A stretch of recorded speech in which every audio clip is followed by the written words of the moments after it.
Hi everyone! Welcome to painting an autumn leaf collage, a realistic painting that is full of colorful leaves. Let's get started.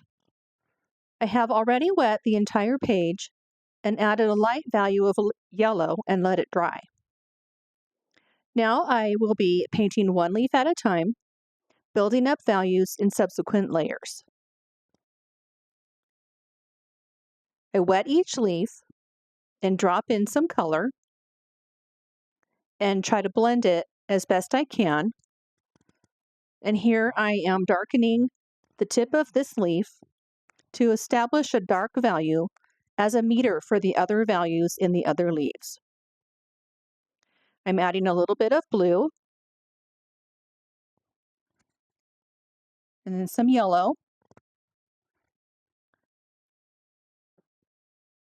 and some red, and I'm trying to get that really dark, like it shows in the reference photo.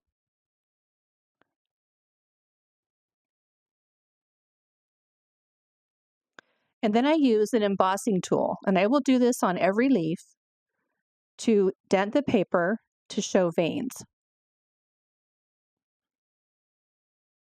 On this leaf, I thought I'd wet it first, do the veins, and then paint to see if it would still capture a darker value of paint. But I ended up going back over it after I added in the color.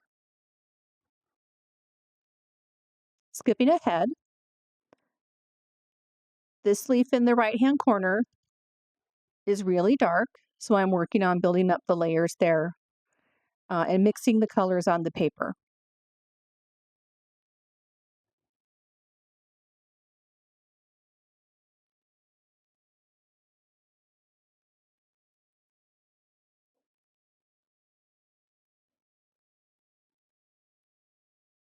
Adding some more red, and then a dark mix of blue and red with a little yellow.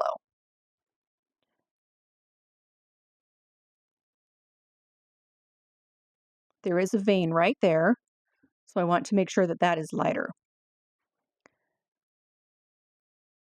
This big leaf is quite a challenge. It has every color and seemingly every range of color. And so I try really hard to blend it all together and be patient and build up the layers as I go. Now I'm working on the second layer of this leaf. And you just saw me put in the vein with the embossing tool.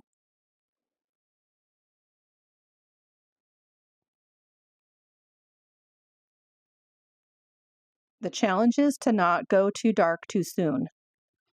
You want to make sure that you keep your lights as best you can, but also realizing that you can still scrub them out later. And then moving on to this leaf at the very front of the pile, I added one layer of the Quinacridone rose. I haven't mixed anything yet.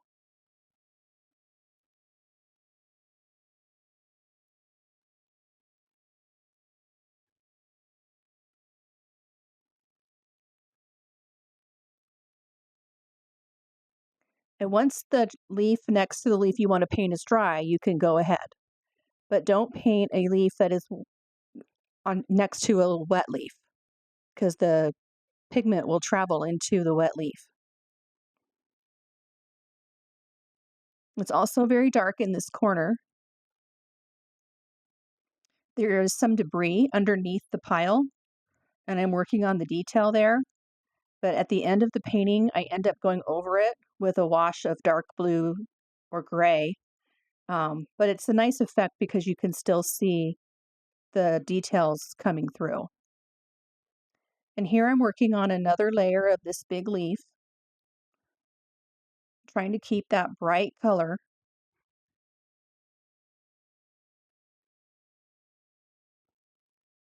Pushing in some red and darkening it around the leaf that is on top of it.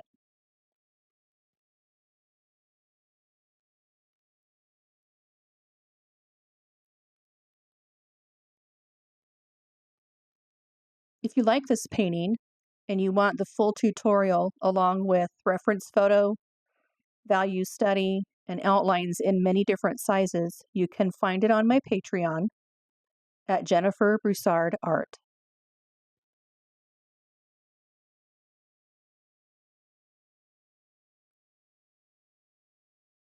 Now there is a reflection here, and so I'm trying to keep that very light. I like to use a very thin wash of phthalo blue in light reflections. It somehow makes it feel brighter.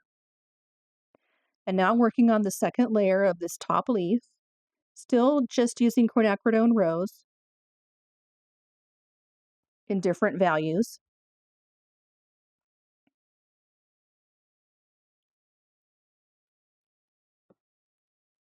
And I have added a little bit of blue to show a little bit of shadow.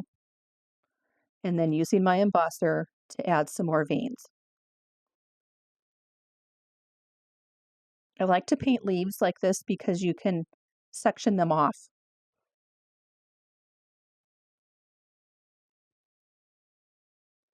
And then at the end of painting them, you can blend together the sections like I just did there.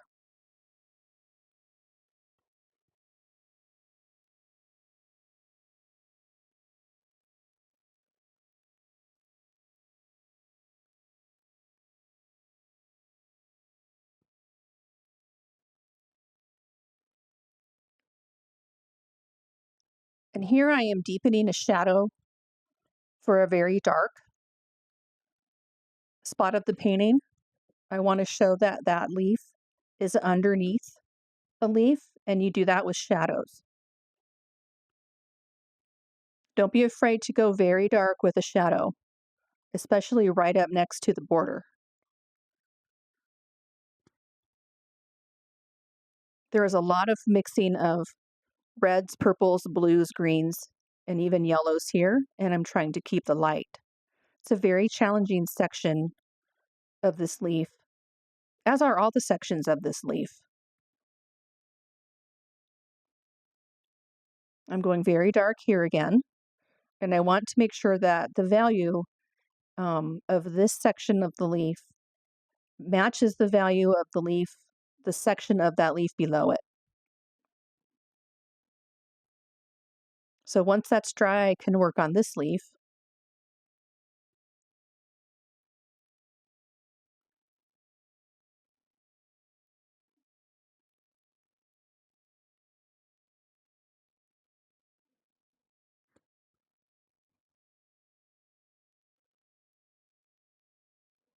And I'm experimenting with adding some pure pigment for the veins.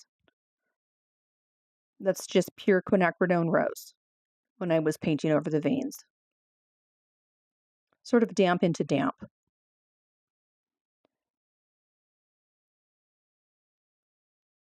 This leaf also has every single color, seemingly in every variation.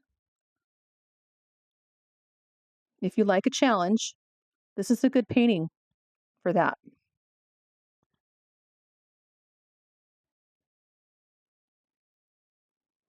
Now I'm taking away some of the pigment on the top leaf, and I'm going to do that all around the painting to get back my reflections.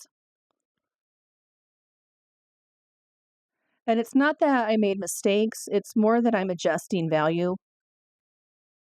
And I like the effect that the scrubber gives. It doesn't have any hard lines. And I like the effect that that just did to the big leaf that's dark. It does make it look folded.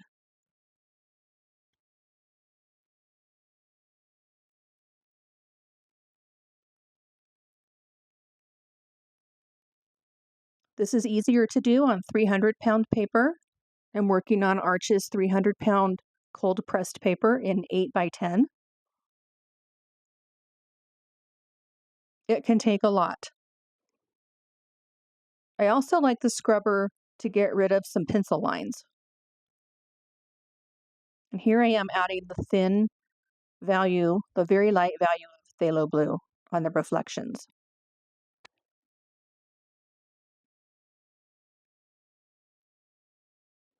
This is just my way of making this painting.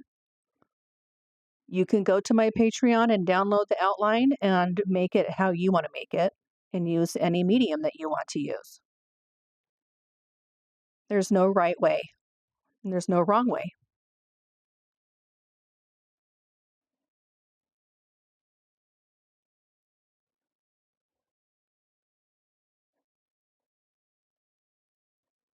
And here I'm using my craft knife to etch out some of those lighter veins. And this is also a good way to get rid of some of the pencil lines. It's good for picking out highlights. And again, on the 300-pound paper, it's much easier. You don't have to worry about creating a hole.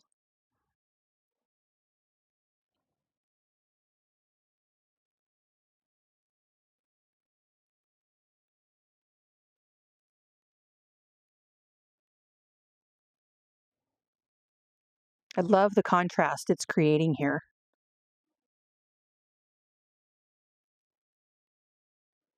I'm partly doing it also because I want the veins in the big dark leaf to be at like a chartreuse color. So it creates um, a white value so that I can do that. I can't do that over the green paint, but I can do it over some white paper that I revealed.